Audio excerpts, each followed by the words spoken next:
Hey guys, Plant Doctor here. Late March 31st to be exact. And tonight and tomorrow night, we're going to have a freeze. All right, so we're going down to, I think they said 31 tonight, 29 the next night. So what we're going to talk about today is how to protect your tender young spring vegetation in these late winter / early spring freezes.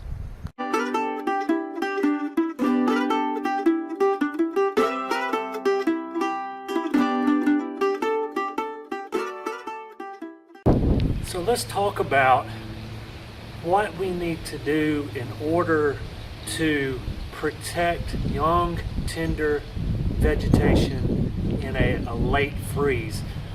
The first thing that I would recommend is know the last frost date for your area. In my area, it's April 15th, and today's March 31st. My typical recommendation is do not put out any annuals until April 15th. What I like to do is I cheat a little bit. We'll get to April 5th, somewhere in that time frame, and I'll look at the extended forecast. I'll look at a 10 or 15 day forecast, and if the temperatures look good, I'll go ahead and put a few things out. That far out of forecast is not extremely accurate, but you can get trends. Are we going to be warming or are we going to be cooling? If we're in a warm trend going into April 15th, I'm pretty confident about putting things out. So the first thing you can do to protect your tender vegetation is this. Know your frost date and wait until then, or wait a week to 10 days before that date. Check your extended forecast, and if things look pretty good, you can start to put some things out. But if you already have your things out, what do we need to do? I prepped this over the weekend. I'm going to put in some annuals in this bed probably Saturday or Sunday. So here in about 4 or 5 days, I'm going to start working in this bed a little bit. It needs to be cleaned up. We had a very heavy rain last night. We got about 2 inches of rain in an hour. Had some really big thunderstorms come in. So I need to top dress it with some pine bark mulch and stuff like that to freshen it up. But let's just imagine that this bed has annuals in it right now. So we're doing this as a demonstration. What would I do to protect my plants? I need 2 things. I need a cloth sheet, like a bed sheet, and I need something to anchor that bed sheet down. You can probably tell that it's very windy right now. You can probably hear it on the video. So I need something to keep the cloth down over the top of my annuals. So it's real simple, guys. We've got our bed sheet. We're just going to fold it.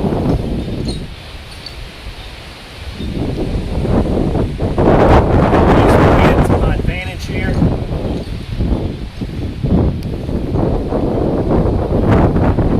very simply, what I would do is just lay this down nice and neat over the top of the annuals.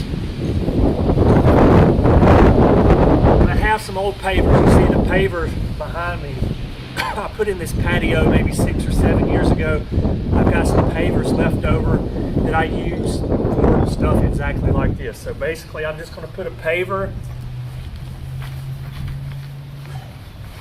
on each corner, here, over here.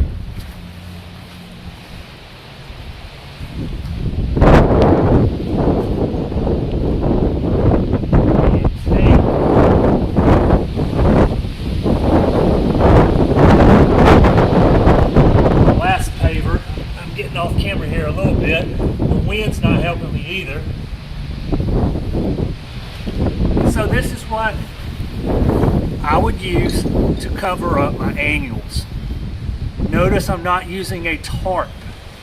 I'm not using plastic. I'm using cloth. Do not use plastic. Here's why.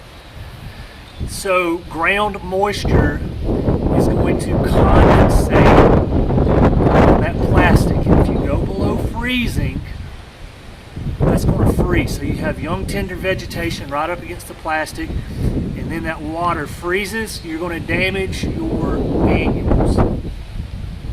Please use a cloth. You can use burlap, you can use a bed sheet like I just used. Anything like that will work great. In terms of shrubs, most of your shrubs are going to do okay with a late freeze. One of the exceptions that I can think of off the top of my head are your macrophylla hydrangeas. So something like a Nico blue, you'll want to cover it up. Here again with burlap or cloth, you can use a bed sheet like this. Put a couple of bricks or paver blocks or cinder blocks, whatever you have, to kind of anchor that bed sheet down, and it'll be fine. Don't use plastic for the same reason that we're not going to use plastic on the annuals. It will freeze the vegetation, it will damage your plants, so make sure you're using cloth, okay? I'm going to walk over here to the nursery area. I know some of you guys have followed us for the nursery content of this channel, and I'm going to show you how I'm going to protect some of that stuff in pots in the nursery area. So let's take a look at it. All right guys, we're in the nursery area here. I'm going to turn the camera around here in a minute. I get a little bit better camera angle to show you what we will be doing to protect some of this tender vegetation. I think it would be okay, but to err on the side of caution, you know, I've got a lot of Japanese maples and a few hostas that have just come out within the last week. And so I'm going to err on the side of caution here and cover them up, and I'm going to show you how we're going to do that. All right, I've got the camera turned around here. So real simply, I'm not going to do it on film. It's extremely windy out here.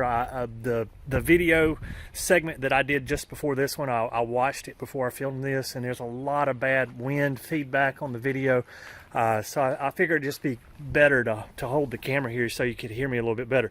But here's what I'm going to do. I'm going to bunch all these together real tight. Really tight, pot to pot. You know, I got them in nice neat rows right now. Like, here are my blood goods, here are my Germain's gyrations, here are my Sengokakus, here are some hostas. We got Big Daddy and Francis Williams and a few others here and a few camellias. Going to condense all those pot to pot. This shade cloth you see here, I'm going to pull it back towards the camera, okay? And then I've got 3 really big cinder blocks. 1, 2, 3. I'm going to pull those back. This cloth is going to come to the ground out here in front of these plants, and I'm going to take this cinder block and hold down the corner of the shade cloth here. This cinder block will hold down the middle of the shade block or shade cloth here. This big cinder block here will hold down this corner on the ground right here. And I may take a few of these little pavers and place them intermittently between the cinder blocks just to hold it down nice and tight. We're not having a really big freeze here. It's, I mean, 28, yeah, that's cold, but we're only going down there for a couple of hours. Like, the afternoon highs are in the 60s, which means we're going to be below freezing for maybe 2 hours. So this cloth is really going to be more than enough to, especially if I bump all these together and get them real tight, there'll be enough residual heat in the ground and the rocks to kind of keep things above freezing in here. So not really worried about these to begin with, but that's what I'm going to do just to err on the side of caution. It's going to take me 15 minutes to do all that. One other thing I want to show you, my annuals. I have my annuals on hand for this year. Notice I haven't put them in the ground yet. I told you April 10th or so is when I like to kind of move forward with that. What I'm going to do with these, and this is something you can do with your annuals or potted material that's not in the ground. I'm going to take these and put them in the garage. So if your garage does not get below freezing, and this light freeze that we're going to have, my garage is probably going to get in the 40s. No big deal. Going to stick these in the garage for 2 days. Once we warm back up, they're coming back out. Guys, thanks for watching. I really appreciate the responses and the comments that we've been getting on the other videos. I'm hoping that you guys are getting excited about springtime. You're excited about gardening. That's kind of the whole purpose of the channel and what we're doing here. And I just want to say thank you to everybody that has subscribed to the channel and given us those thumbs up. Thumbs up to you guys for giving us the thumbs up. It really helps us out, so thank you. Until next time, this is the Plant Doctor.